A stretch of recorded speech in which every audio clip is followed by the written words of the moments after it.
सुधाकर बडगुजर यांची ठाकरेंच्या शिवसेनेतून हकालपट्टी। पक्षविरोधी काम केल्यानं बडगुजर यांच्यावर हकालपट्टीची कारवाई।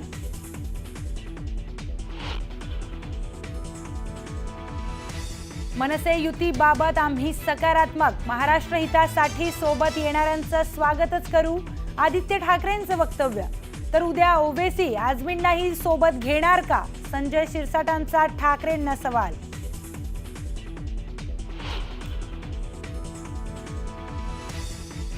मुंबई पालिका निवडणुकीत 150हून जास्त जागा लढल्यास फायदा होणार, तर ठाकरे बंधूंच्या युतीचा कोणताही परिणाम भाजपवर होणार नाही, सर्वेचं निरीक्षण असल्याची सूत्रांची माहिती।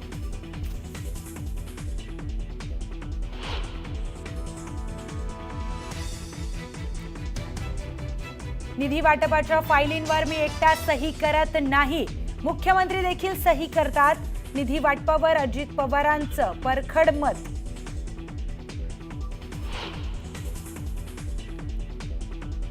9 लाख महिलांनी उचलला नमो शेतकरी आणि लाडकी बहीण योजनेचा बेकायदेशीर लाभ, महिला व बाल विकास विभागातील अधिकाऱ्यांची माहिती।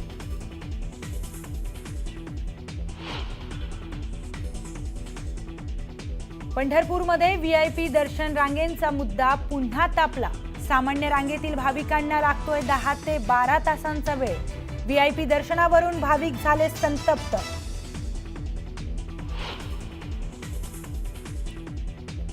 निलेश चव्हाणला शस्त्र परवाना मंत्रालयातून मिळाला, गुन्ह्याची माहिती न दिल्याने तत्कालीन गृहराज्यमंत्र्यांच्या बैठकीत परवाना मिळाल्याची सूत्रांची माहिती।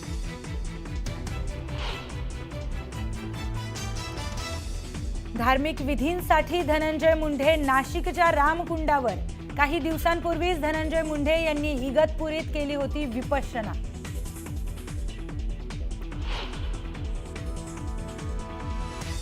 दोन दिवसांच्या विश्रांतीनंतर पुन्हा एकदा राज्यात पावसाची हजेरी, मुंबई, पुणे, रायगड, सांगलीत पावसाची संततधार, उष्णतेपासून नागरिकांना दिलासा।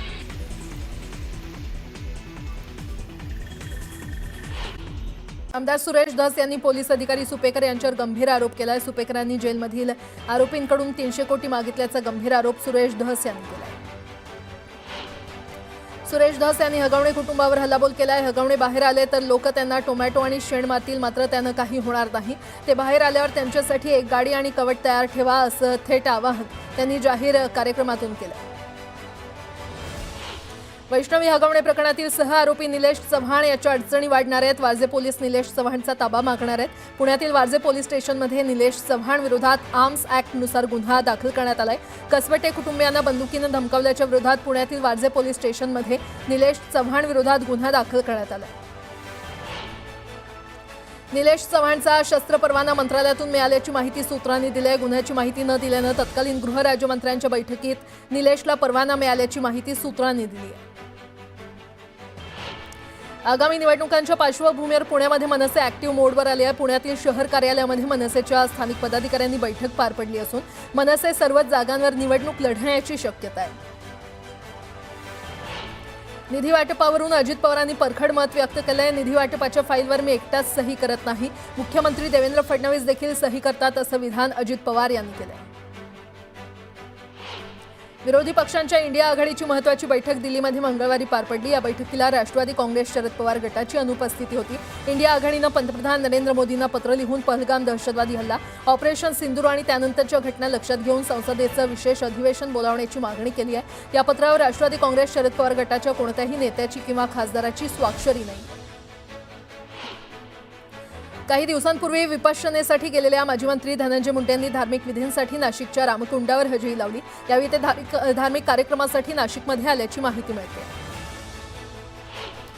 शरद पवारांविषयी केलेल्या वादग्रस्त वक्तव्यातून भाजप नेते आमदार गोपीचंद पडळकर यांना दिलासा मिळालाय। बारामती न्यायालयानं पडळकरांची निर्दोष मुक्तता केली आहे। हिंगोलीमध्ये शरद पवारांना मोठा धक्का बसणार आहे। माजी जिल्हा परिषद उपाध्यक्षांसह नगरपंचायत अध्यक्ष, नगरसेवकांसह शेकडो कार्यकर्ते अजित पवारांच्या राष्ट्रवादीमध्ये प्रवेश करणार आहेत। येत्या 8 जूनला अजित पवार यांच्या उपस्थितीमध्ये पक्ष प्रवेश होणार आहे। प्रहार संघटनेचे अध्यक्ष बच्चू कडू 8 जूनपासून अमरावतीच्या गुरुकुंज मोजरी इथे बेमुदत अन्नत्याग उपोषण करणार आहेत। शेतकऱ्याची संपूर्ण कर्जमाफी करण्यासह दिव्यांग आणि विधवा महिलांना 6000 मानधन मिळावं या मागणीसाठी बच्चू कडू उपोषण करणार आहेत।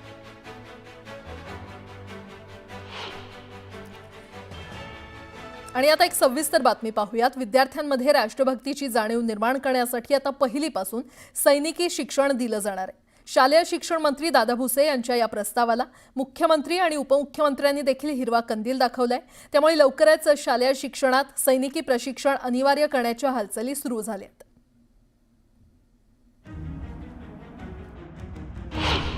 शाळांमध्ये पहिलीपासून सैनिकी शिक्षण। शालेय शिक्षण विभागाचा महत्त्वाचा निर्णय। विद्यार्थ्यांमध्ये देशसेवेचे संस्कार रुजवणार।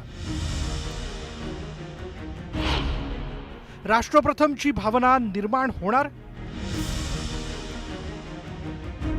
भारताच्या शेजारी देशांमधील अस्थिरता आणि अनागोंदीची स्थिती पाहता भारताला सदैव तत्पर राहणं गरजेचं आहे। यात सर्वात मोठी जबाबदारी ही देशाच्या सैनिकांवर येते। त्यामुळे देशाच्या प्रत्येक नागरिकामध्ये सैनिकांप्रमाणे देशप्रेम आणि देशसेवेची भावना निर्माण व्हायला हवी। हाच उद्देश डोळ्यासमोर ठेवून आता महाराष्ट्रात पहिलीपासूनच सैनिकी शिक्षण सक्तीचं केलं जाणार आहे। राज्याच्या शालेय शिक्षण विभागानं हा निर्णय घेतला। विद्यार्थ्यांमध्ये देशभक्ती, राष्ट्रनिष्ठा, एक स्वतःच्या शरीराची काळजी घेणं, व्यायाम, शिस्त आणि संघटितपणा याचा मला वाटतं की एक मिलाप, चांगला आउटपुट त्या ठिकाणी निश्चितपणे होईल। प्रॉपर शिक्षण देणं, अभ्यासातून त्याच्यावर परीक्षा घेतल्या जाईल, त्यांचं ग्राउंडवरती कवायत होती, त्याच्यावरती आपल्याला थोडासा अजून अभ्यास करायला हवा। आणि शिक्षणाचे जे धडे आपल्या पुस्तकात येतील त्याच्याबद्दल असं काही गैर नाही, चांगलंच राहील, जेणेकरून आपल्या विद्यार्थ्यांना हळूहळू सैनिकांबद्दल अजून जास्ती आत्मविश्वास आणि आत्मसन्मान वाढेल। खरं तर भारतात आधीपासूनच एनसीसी, स्काउट गाईडद्वारे विद्यार्थ्यांना सैनिकी प्रशिक्षण देण्यात आलं होतं। पण एनसीसी किंवा स्काउट गाईड निवडणं हे ऐच्छिक असतं। आता मात्र पहिलीपासूनच सर्व विद्यार्थ्यांसाठी सैनिकी शिक्षण आणि प्रशिक्षण अनिवार्य असणार आहे। माजी सैनिक, क्रीडा शिक्षक, एनसीसी आणि स्काउट गाईडच्या शिक्षकांकडून विद्यार्थ्यांना सैनिकी शिक्षणाचे धडे दिले जातील। त्यामुळे अगदी लहान वयापासूनच विद्यार्थ्यांना सैनिकी शिक्षण मिळणार असून त्यांच्या मनात देशसेवेची भावना निर्माण होण्यास मदत होईल। महिन्याच्या शेवटच्या शनिवारी माजी सैनिक, खेळांचे शिक्षक, एनसीसी, स्काउट गाईड आणि जिथे आवश्यकता पडली तिथे पोलीस प्रशासनाचंही सहकार्य देण्याचं माननीय मुख्यमंत्री महोदयांनी आश्वस्त केलेलं आहे। 62 पासून आपल्या भारतामध्ये सैनिक स्कूल आहे। सातारा सैनिक स्कूल ही भारतातली प्रथम सैनिक स्कूल आहे। त्याच्या आधी फक्त इंग्रजांच्या 5 मिलिटरी स्कूल होत्या। आणि आपण हे याच्यासाठी आणलं की आपल्या विद्यार्थ्यांना एक वळण लागावं आणि त्यांना आपल्या सैनिकांचं जे जीवन आहे आणि सैनिकांचा जे योगदान आहे देशासाठी, त्याच्यासाठी त्यांचा कसा हातभार लागू शकतो जसं जसं त्यांचं वय वाढतं। जगातील अनेक देशात नागरिकांना सैनिकी शिक्षण घेणं बंधनकारक आहे। त्यामध्ये इस्रायली संरक्षण दलात पुरुषांसाठी 3 वर्ष आणि महिलांसाठी 2 वर्ष देशसेवा करणं सक्तीचं आहे। नॉर्वेमध्ये पुरुषांसाठी लष्करी सेवा अनिवार्य आहे। तसंच महिला देखील इच्छा असल्यास लष्करी सेवेसाठी अर्ज करू शकतात। स्वीडनमध्ये 18 वर्षांवरील सर्व नागरिकांसाठी लष्करी प्रशिक्षण हे सक्तीचं करण्यात आलंय। स्वित्झर्लंडमध्येही पुरुषांसाठी लष्करी सेवा अनिवार्य असून स्त्रिया देखील स्वयंसेवक म्हणून काम करतात।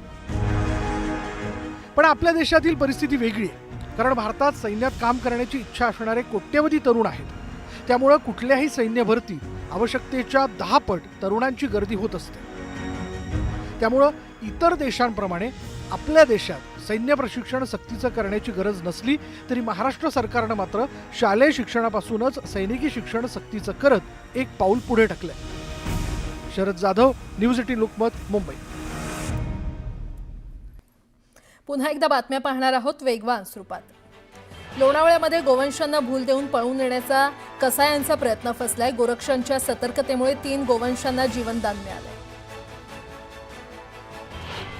लोणावळ्यामध्ये दिवसेंदिवस वाढत जाणाऱ्या चोरीच्या घटनांमुळे संतप्त झालेल्या लोणावळेकरांनी पोलीस ठाण्याला घेराव घालत पोलिसांना जाब विचारलाय। चोरट्यांचा बंदोबस्त कधी करणार असा सवाल त्यांनी विचारलेला आहे। पुण्यात ॲग्रो हॅकेथॉन भरवण्यात आलं होतं. यासाठी मावळ तालुक्यातून 100 शेतकऱ्यांची निवड करण्यात आली होती. या शेतकऱ्यांनी शेतीविषयीची नाविन्यपूर्ण माहिती आत्मसात केली. मावळमधील तळेगाव दाभाडे येथील पाणीपुरवठा पुढील 2 दिवसांसाठी बंद राहणार आहे. जलशुद्धीकरण केंद्रातील देखभाल दुरुस्तीच्या कामासाठी पाणीपुरवठा बंद राहणार असून नागरिकांनी जपून पाणी वापरण्याचं आवाहन करण्यात आलं. लोणावळ्यातील वाढती वाहतूक कोंडी ही स्थानिक नागरिकांसह पर्यटकांसाठी डोकेदुखी ठरली आहे. पाऊस पूर्णपणे सुरू झाला नसतानाही वाहतूक कोंडीचा सामना करावा लागत असल्यानं शरद पवार गट आक्रमक झाला. वाहतूक कोंडी दूर न केल्यास रास्ता रोको आंदोलन करणार असा इशारा देण्यात आला. अकोला शहराला पाणीपुरवठा करणाऱ्या काटेपूर्णा धरणात सध्या 16.88% जलसाठा शिल्लक आहे. असं असतानाही नागरिकांना दररोज पाण्यासाठी संघर्ष करावा लागतोय. अनेक तांत्रिक कारणामुळे पाणीपुरवठा देखील अनियमित झाल्यानं नागरिकांमध्ये असंतोषाचं वातावरण आहे. लोकमान्य टिळक टर्मिनस दानापूर एक्सप्रेसमधून एक गर्भवती महिला प्रवास करत होती आणि यावेळी अचानक तिला त्रास सुरू झाला. मात्र यावेळी प्रवाशांसह आरपीएफच्या तत्परतेमुळे गाडीतीलच एका डब्यात महिलेची प्रसूती करण्यात आली. या महिलेनं एका गोंडस मुलीला सुखरूप जन्म दिलाय. मुसाळे रावेर मार्गावरील पाडळसा गावाजवळील वाहतूक विस्कळीत झाली होती. जवळपास 1.5 तासांपासून या मार्गावरील वाहतूक खोळंबल्यानं जवळपास 4 ते 5 किलोमीटरपर्यंत वाहनांच्या लांबच लांब रांगा लागल्या होत्या. ताडोबा अंधारी व्याघ्र प्रकल्पाला जोडणाऱ्या चंद्रपूर ते मोहर्ली मार्गावर पर्यटक वनविभागाच्या आदेशाला न जुमानता हुज्जत घालत वाहनं थांबवतात. अशा पर्यटकांवर कारवाई करत वनविभागानं आतापर्यंत 28 लाखांचा दंड वसूल केलाय. मात्र वाघाचं दर्शन होत असल्यानं पर्यटकांचा धिंगाणा कायम आहे. धुळ्यातील SSVPS अभियांत्रिकी महाविद्यालयाच्या प्राध्यापकांसह विद्यार्थ्यांनी संशोधन करून सोलर ड्रायरची निर्मिती केली आहे. संपूर्ण भारतीय बनावटीच्या या सोलर ड्रायरचा शेतकऱ्यांना मोठा उपयोग होणार आहे. कुडाळ तालुक्यातील एका तरुणानं नोकरी न करता शेती करण्याचा निर्णय घेतला आणि त्यानं 35 एकरमध्ये बांबू शेती करत लाखोंचं उत्पन्न प्राप्त केलं. सिंधुदुर्गातील 16 गावं जोखीमग्रस्त जाहीर करण्यात आली आहेत. गेल्या 3 वर्षात ज्या ठिकाणी लेप्टोचे रुग्ण आढळले आहेत अशा ठिकाणी साथ रोगाच्या नियंत्रणासाठी आरोग्य विभाग सतर्क झाले. मनमाड मालेगावसह नाशिक जिल्ह्यात झालेल्या पावसामुळे शेतात पाणी साचलं होतं आणि त्याचाच फटका काढणीला आलेल्या कोबी आणि फ्लावरसह शेकडो एकरावरील भाजीपाल्याला बसलाय. सर्व भाजीपाला सडून खराब झाल्यानं शेतकरी मेटाकुटीला आलाय. मराठी शाळेचा टक्का वाढवण्यासाठी अहिल्यानगर जिल्ह्यातील गणोरे ग्रामपंचायतीनं अनोखा निर्णय घेतलाय. गावातील जिल्हा परिषदेच्या शाळेत प्रवेश घेतलेल्या विद्यार्थ्यांच्या पालकांना घरपट्टी आणि पाणीपट्टी माफ करण्याचा निर्णय ग्रामसभेत मंजूर करण्यात आलाय. अजिंठा लेणी बघण्यासाठी आलेल्या पर्यटकांवर आग्यामोहोळच्या माशांनी हल्ला केला. या हल्ल्यामध्ये तब्बल 50 जण जखमी झाले. यावेळी मधमाशांच्या हल्ल्यापासून वाचण्यासाठी इकडे तिकडे पळताना गोंधळ उडाल्यानं एका पर्यटकाचा खाली पडून हातही मोडलाय. 3 दिवसांनी विश्रांती घेतलेल्या पावसानं पुन्हा एकदा पुण्यामध्ये कोसळायला सुरुवात केली आहे. शहरातील अनेक भागात मुसळधार पावसानं हजेरी लावल्यानं वातावरणात देखील गारवा निर्माण झालाय. सांगलीमध्ये उसंत घेतलेल्या पावसानं पुन्हा हजेरी लावली आहे. त्यामुळे उकाड्यापासून हैराण झालेल्या सांगलीकरांना दिलासा मिळालाय. पावसाच्या पुनरागमनानं शेतकऱ्यांमध्ये आनंदाचं वातावरण आहे. सांगलीच्या शिराळा तालुक्यामध्ये पावसानं उघडीप दिल्यानं भात पेरणीच्या कामाची लगबग सुरू झाली आहे. मे महिन्याच्या अखेरीस पेरणीची तयारी केली जाते. मात्र यंदा मे महिन्यातच पाऊस पडल्यानं भात पेरण्या खोळंबल्या होत्या. सिंधुदुर्ग जिल्ह्यामध्ये झालेल्या मुसळधार पावसामुळे कुडाळ तालुक्यातील पिकांचं मोठ्या प्रमाणात नुकसान झालंय. या नुकसानीचे पंचनामे सरसकट होत नसल्यानं ठाकरे गटाच्या अमरसेन सावंत यांनी तहसीलदारांची भेट घेत त्यांना जाब विचारला.